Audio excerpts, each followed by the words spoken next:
생각하건대 현재의 고난은 장차 우리에게 나타날 영광과 비교할 수 없도다. 피조물이 고대하는 바는 하나님의 아들들이 나타나는 것이니 피조물이 허무한데 굴복하는 것은 자기 뜻이 아니요 오직 굴복하게 하시는 이로 말미암음이라. 그 바라는 것은 피조물도 썩어짐의 종로로 탄 데서 해방되어 하나님의 자녀들의 영광의 자유에 이르는 것이니라. 피조물이 다 이제까지 함께 탄식하며 함께 고통을 겪고 있는 것을 우리가 아느니라. 그뿐 아니라 또한 우리 곧 성령의 처음 익은 열매를 받은 우리까지도 속으로 탄식하여 양자될 것 곧 우리 몸의 속량을 기다리느니라. 우리가 소망으로 구원을 얻었음에 보이는 소망이 소망이 아니니 보는 것을 누가 바라리요. 만일 우리가 보지 못하는 것을 바라면 참음으로 기다릴지니라. 이와 같이 성령도 우리의 연약함을 도우시나니 우리는 마땅히 기도할 바를 알지 못하나 오직 성령이 말할 수 없는 탄식으로 우리를 위하여 친히 간구하시느니라. 마음을 살피시는 이가 성령의 생각을 아시나니 이는 성령이 하나님의 뜻대로 성도를 위하여 간구하심이니라. 우리가 알거니와 하나님을 사랑하는 자 곧 그의 뜻대로 부르심을 입은 자들에게는 모든 것이 합력하여 선을 이루느니라. 하나님이 미리 아신 자들을 또한 그 아들의 형상을 본받게 하기 위하여 미리 정하셨으니 이는 그로 많은 형제 중에서 맏아들이 되게 하려 하심이니라. 또 미리 정하신 그들을 또한 부르시고 부르신 그들을 또한 의롭다 하시고 의롭다 하신 그들을 또한 영화롭게 하셨느니라. 우리 사람들은 문제가 생기면 그 문제에 빠져들어가는 것 같아요. 그 문제만 종일 생각해요. 어떻게 하면 이 문제를 해결할 수 있을까? 그런데 해결이 되는 게 아니고 그러다 보면 문제에 빠져서 내가 헤어나오지를 못하는 거예요. 그런 결과가 어떻게 되느냐? 우리의 주위를 바라보는, 환경을 바라보는 우리의 시야가 좁아져 버려요. 그런데 오늘 말씀을 보니까 하나님의 백성은 눈을 들어서 문제보다 더 크신 하나님을 바라보라 이렇게 말하고 있어요. 문제를 바라보다가 문제에 빠져서 허우적대지 말고 문제보다 더 크신 하나님을 바라보라. 그럴 때 구원받는다 라고 얘기하고 있어요. 오늘 바울은 고난 중에 있는 성도들이 눈을 더 넓혀서 고난만 빠져 있는 것이 아니고 하나님이 지으신, 문제보다 크신 하나님이 지으신 온 피조물의 세상을 바라보라 이렇게 권면하고 있어요. 그러면서 오늘 첫 시작하는 말씀에 지금 우리가 겪고 있는 이 고난이 앞으로 나타날 영광과 비교가 안 된다. 영광이 훨씬 더 크다. 이건 비교가 안 되는 거다. 이렇게 말해요. 어떤 영광이길래 도대체 이 비교가 안 된다고 말할까? 그 영광은 단순히 개인적으로 뭐 조금 잘 되고 성공하고 이 세상에서 잘 먹고 잘 살고 그 정도가 아니다. 또 나만 잘 살고 끝나는 그런 영광도 아니다. 이 하늘나라의 영광, 구원의 영광을 이렇게 표현하고 있어요. 그러면서 바울은 눈을 들어서 하나님이 만드신 세상을 바라봐라. 모든 피조물이 하나님의 자녀들이 나타나는 것을 기다리고 있다라고 이렇게 19절에 얘기해요. 이게 무슨 말이냐 하면 하나님이 세상을 창조하신 후에 이 피조물들이 하나님을 떠나서 지금 신음하고 있다. 하나님을 떠나서 깨져서 신음하고 있다. 바울은 이거를 가리켜서 허무에 굴복했다. 피조물들이 창조주 하나님을 떠나서 자기들끼리 어떻게 잘해보려다가 자기 혼자 잘 먹고 잘 살아보려다가 오히려 신음하고 고통하고 하는데 이것이 하나님을 잃어버린 자들이 굴복한 거다. 쓰러진 거다. 육신에 빚진 자처럼 우리가 살아가는 이유가 바로 그거다라는 거죠. 고난에 빠져서 인생을 허우적대고 살아가는 이유가 바로 거기다. 하나님 없이는 세상은 그 무엇도 온전해질 수 없다라는 것을 이야기하고 있는 거예요. 하나님 없이는. 왜? 하나님이 창조하셨는데 창조하신 그 주인이신 하나님을 떠났으니까 제대로 살아갈 수 없다라는 거예요. 하나님이 그렇게 만드셨는데. 그런데 20절을 보니까 아직 소망이 있다라고 말해요. 아직 소망이 있다. 이 소망은 피조물도 썩어짐의 종노릇하는 데서 해방이 돼서 하나님의 자녀들의 그 영광에 자유를 얻는 거다. 그 소망을 가져야 된다. 그 소망이 아직 남아있다라고 말하는 거예요. 20절. 온 세상을 회복하시고 구원하시려는 하나님의 계획이 복음 안에 있다. 그 복음 안으로 들어올 때 이 소망을 가지고 자유할 수 있다는 거예요. 여러분, 우리가 지금 살아가고 있는 세상을 한번 보세요. 어떻습니까? 정말 많은 사람들이 노력합니다. 어떻게 조금 잘 살아보려고, 행복해 보려고 수없이 노력을 하는데 얼마나, 몇 명이나 잘 되는가요? 좀처럼 잘 안 돼요. 정말 재벌들도 가서 물어보면 걱정이 있고 근심이 있고 고민이 있고, 그럼 도대체 어떻게 살아야 행복하고 걱정 근심이 없는 걸까? 많이 가져도 그 문제가 해결이 안 되네. 22절에 이런 모습을 바울은 피조물이 다 같이 탄식하고 고통을 겪고 있다, 이렇게 표현을 해요. 여러분, 고난 중에 하나님을 만난 성도들은 이 세상이 이렇게 깨진 모습들을 보고 마음 아파하고 탄식한다. 그 하나님을 떠난 세상이 힘들고 고난 중에 있는 모습을 보고 탄식하면서 떠오르는 게 뭘까요? 자연스럽게 하나님을 바라보게 되고 하나님이 주신 영광의 소망을 찾게 된다. 아, 이 세상 아무리 어떤 방법을 써도 허무하구나. 그 다음은 하나님을 찾을 수밖에 없구나. 거기까지 나가게 된다. 여러분, 우리는 성령의 처음 익은 열매를 받은 그리스도인들이에요. 하나님을 만났다는 것은. 그럼에도 불구하고 이 세상을 살아가는 동안에는 정말 속으로 탄식할 때가 얼마나 많아요. 힘들 때가 많습니다. 뉴스를 봐도 답답한 뉴스가 많고, 내 삶을 돌아봐도 어려운 일이 더 많은 거, 근심 걱정이 더 많고 그래요. 그래서 22절에 우리는 몸의 속량을 기다리고 있다. 이 몸이 좀 자유로워지기를 기다리고 있다. 그 자유가 어디에 있을까?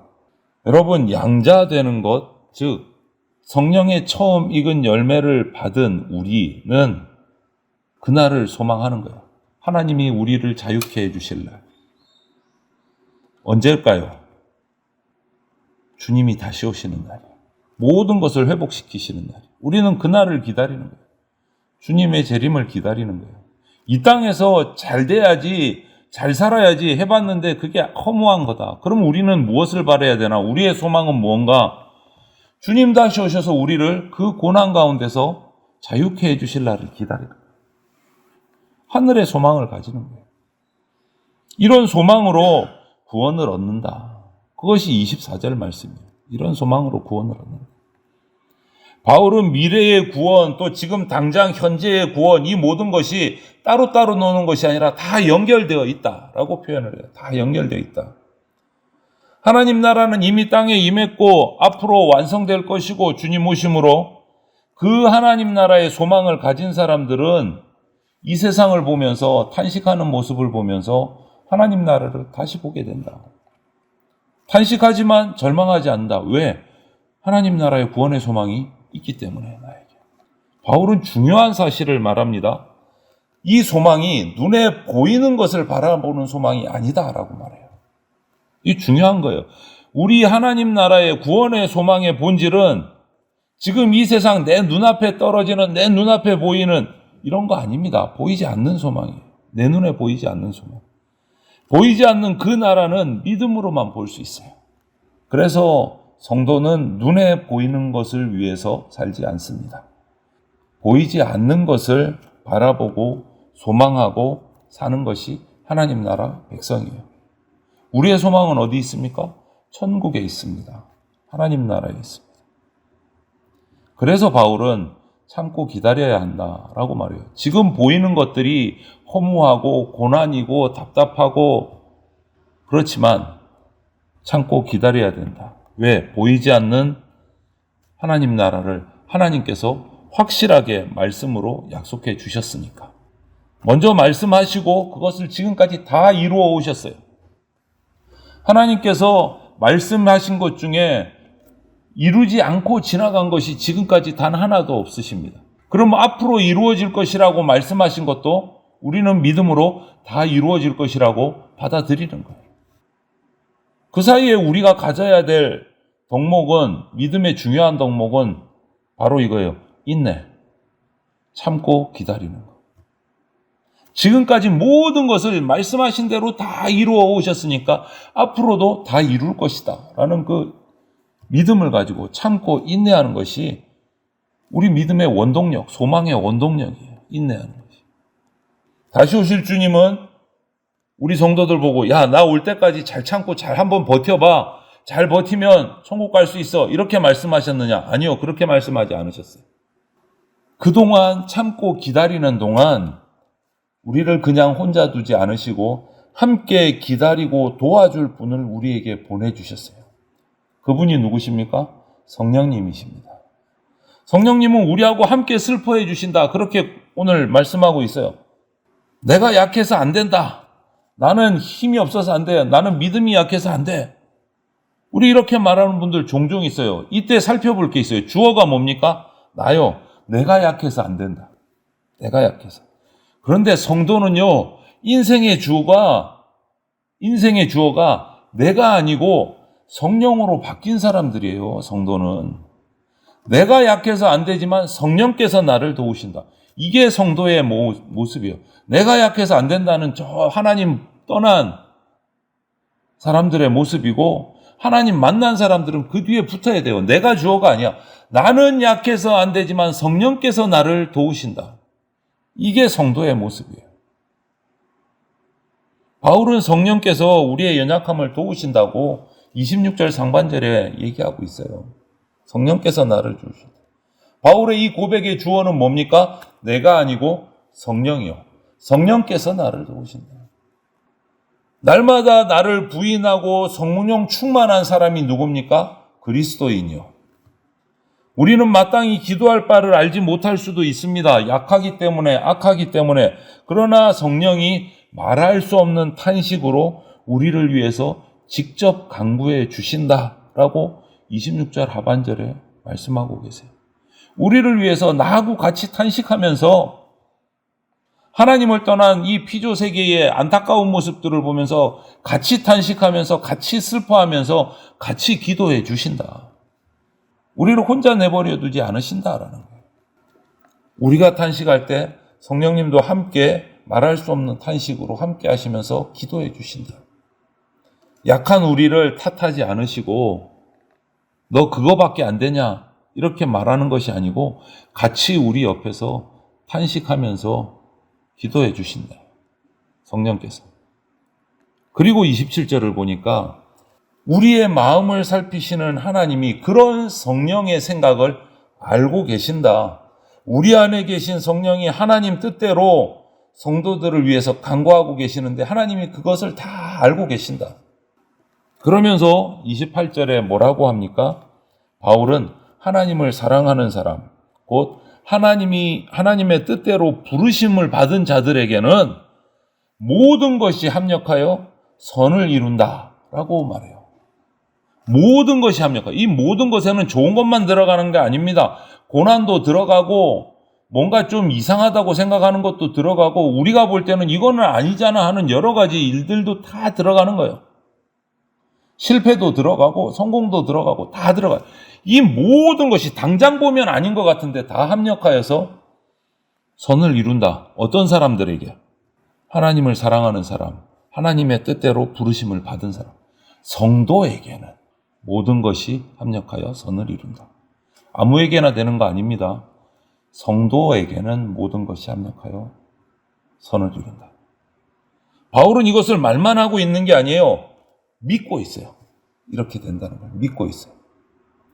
고난 중에 있지만 그 고난 중에 하나님의 은혜가 더욱더 함께 하실 것이다. 이 고난조차도 나중에 모든 것이 합력하여 선한 것을 믿는 거예요. 혼자 있는 것 같아도 성령님께서 함께 하십니다. 오히려 고난의 그 뒤편에 성령의 탄식과 기도로 말미암아 은혜와 복을 주신다. 인내할 힘을 우리에게 주신다. 이것이 저와 여러분들 그리스도인 된 우리 모두에게 이미 주신 소망의 능력입니다. 이것을 우리가 믿으시기를 바랍니다. 성도는 그 하나님의 은혜 안에 있는 사람이에요. 소망의 능력을 가지고. 이 말은 뭐냐? 다른 거 찾을 필요 없다라는 거예요. 다른 선택할 필요 없다는 겁니다.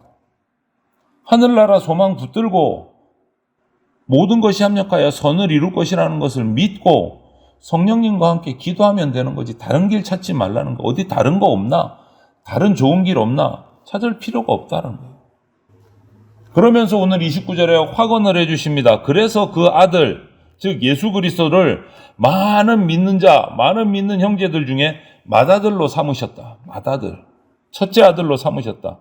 그리고 하나님이 그 맏아들 안에서 이런 일을 행하셨다. 무슨 일을 행하셨습니까? 30절을 보니까 미리 정하신 사람들을 부르시고 부르신 그 사람들을 의롭게 하시고 의롭게 하신 그 사람들을 영화롭게 하셨다. 예수 그리스도, 맏아들이신 예수 그리스도를 통해서 우리에게 하신 일이에요. 믿는 사람들에게. 부르시고 정하신 사람을 부르시고 부르신 사람을 의롭게 하시고 의롭게 하신 사람을 영화롭게 하셨다. 여기서도 우리가 주의 깊게 봐야 될 게 뭐냐? 주어를 보세요. 주어가 누굽니까? 하나님이세요. 부르신 분도 하나님, 의롭게 하신 분도 하나님, 영화롭게 하신 분도 하나님이십니다. 하나님이 이 모든 일을 온전케 하셨다라는 거예요. 하나님께서 모든 일을 온전케 이루셨다라는 거예요. 우리는 이 사실을 의심할 수가 없는 거예요. 여러분, 우리가 살아가는 인생의 이 모든 과정들, 이 모든 일들을 내가 그리스도인 돼서 내 스스로 뭔가 하나하나 해야 된다. 그거 아닙니다. 성령님이 우리를 도우십니다. 주어를 잊지 마십시오. 우리는 성령님과 함께 가면 되는 거예요. 믿음으로 참고 인내하면서 가면서 주어를 잊지 마십시오. 나를 부르신 분 하나님, 나를 의롭게 하시는 분 하나님, 나를 영화롭게 하시는 분도 하나님이십니다. 이 소망을 가지고 하나님 나라 구원의 소망을 가지고 성령님과 함께 걸어가시면 하나님께서 우리를 다 인도해 가신다. 오늘 하루도 성령님을 환영하고 성령님과 함께 기뻐하면서 내 삶의 운전대를, 내 삶의 주도권을 성령님께 완전히 내어드리고 승리하는 삶을 살아가는 복된 성도들이 다 되시기를 주님의 이름으로 축원합니다. 아멘.